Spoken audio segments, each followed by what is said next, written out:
Hi Springside community, this is Kayla Slattery, Student Engagement and Wellbeing LT. I have put together this video just to help with support in the home with the zones of regulation.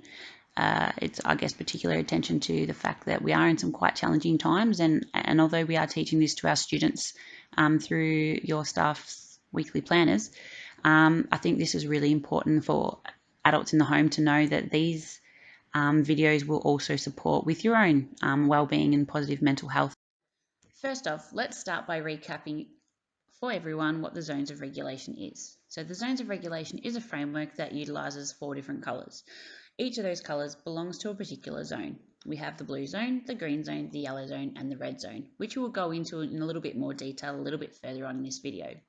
These zones help us to identify our feelings and our levels of alertness, and they support us in identifying strategies or tools that we find useful to self-regulate our emotions. The following image on the screen is breaking down all the 4 zones that belong to the zones of regulation framework. The blue zone. So this zone describes low states of alertness, such as when your child might be feeling sad, tired, sick, or bored.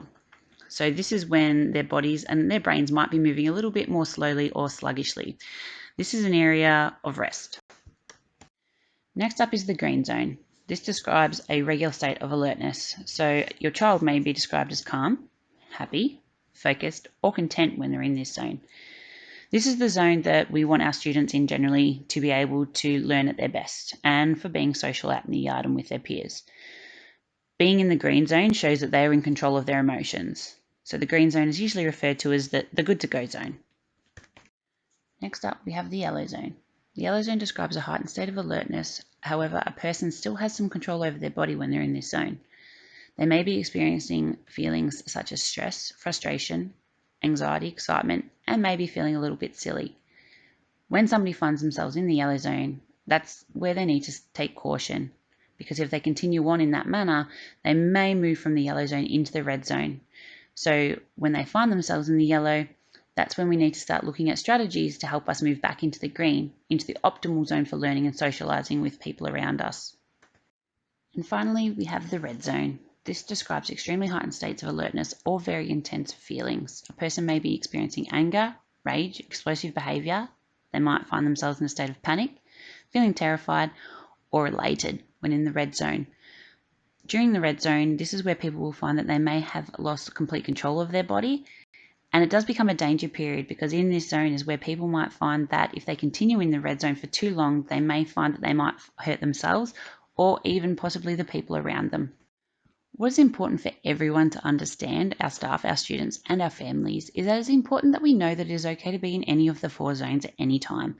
No zone is bad or naughty. As your children work through the implementation of zones at school, they will create an understanding that being in a certain zone is expected or unexpected based on different situations or scenarios that they might find themselves in across the course of the day. In this video, we are going to focus on the yellow zone. And just a recap of the yellow zone is that when we are in this zone, we may have heightened states of alertness. However, a person still has control over their own actions in the yellow zone. When in the yellow zone, we may be experiencing stress, frustration, anxiety, excitement, silliness, and many more slightly elevated emotions and states when in this zone. This video has been put together to help our parents support their children when they find themselves in the yellow zone. But we also need to remember, as adults in the home, we are modelling self-regulation to your child every single day. The yellow zone has been chosen to focus on as it is our reality right now. We are in uncertain and unfamiliar times. We have lots of challenges with our remote and flexible learning. And we have our own high expectations, so the pressures that we are putting on ourselves in this time. Right now, we are finding that we have a higher level of stress and anxiety. We may be feeling frustrated and annoyed because we are not continuing our day-to-day life that we would normally have outside of COVID. The next part in this video is going to explore what it might look like when we find ourselves in the yellow zone. What we are going to look at first is, what are your face and body clues? When it comes to your face, what does your face look like when you are in the yellow zone? What sorts of words and voice volume comes out of your mouth? Are your cheeks flushed? Do you purse your lips? Do you furrow your eyebrows? Next, what does your body language say? Are your muscles relaxed or tense? Is your breathing fast or slow? Is your heart beating fast or slow? Does your head feel focused or is it cluttered? Does your mind race? Do you fidget or don't sit still? Do you have a slumped posture or do you drop your head? So I want you to think about, as an adult, when you find yourself in the yellow zone and you know you need to be using caution moving forward, what signs are you showing on your body? Have a think about what feelings that you might be feeling when in the yellow zone. And then lastly, I want you to think about when you are in the yellow zone and you're showing these things on your body and you're feeling these certain emotions, what effect are you having on the people around you? In our current reality right now, with the unfamiliar and uncertain times and the challenges that we see with remote learning and trying to keep our jobs working from home, we will probably find ourselves moving in and out of the yellow zone quite frequently. It is really important for us to know when we are in the yellow zone so that we can then try to self-regulate. And to self-regulate, we need to know what is in our toolbox that helps support us move out of the yellow zone. Because as you would have noticed, that the effect that we can have on people when you're in the yellow zone can then also move them from the green zone into a yellow zone, and it can create quite an intense environment. A toolbox is full of things that we have identified that support us to calm down or increase our alertness. So each individual, both your child and your own toolbox, will look different based on your needs and what helps you to self-regulate. It's really important that we normalise having conversations around the zones of regulation. And when we find ourselves in a particular zone, that we communicate that to our child. This might be as easy as having a conversation around the fact that you're feeling really stressed because you have lots of work to do, and maybe them and their siblings are being quite loud. So you are finding yourself quite stressed.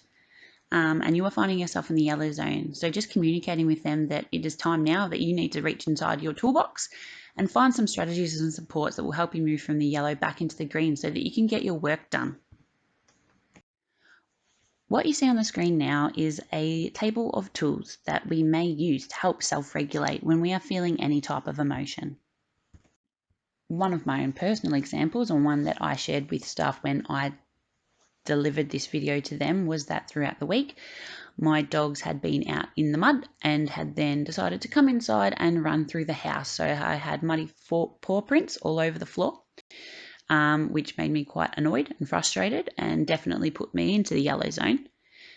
So for me, my self-regulation support, or the tools that I went into my toolbox to access, was I needed to go for a walk. This helped me self-regulate so that when I came home, I was back into the green, and I was ready to continue on with my day of work. So finally, I want you to think about what tools help you to self-regulate.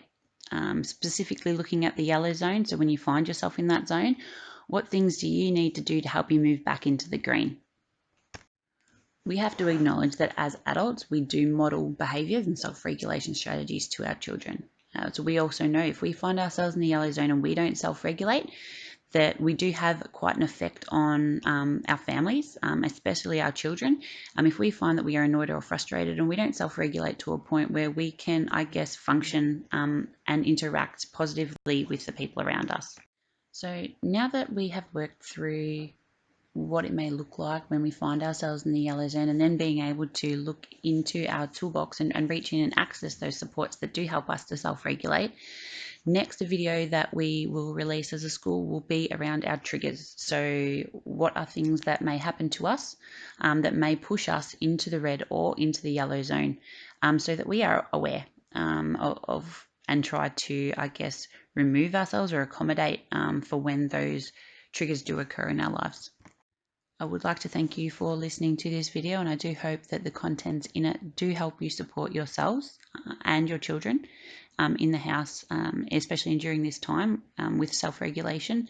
As we know, it is quite an intense and challenging time for us all, but do not forget that we are all in this together, and if there is any further support needed, to contact the school.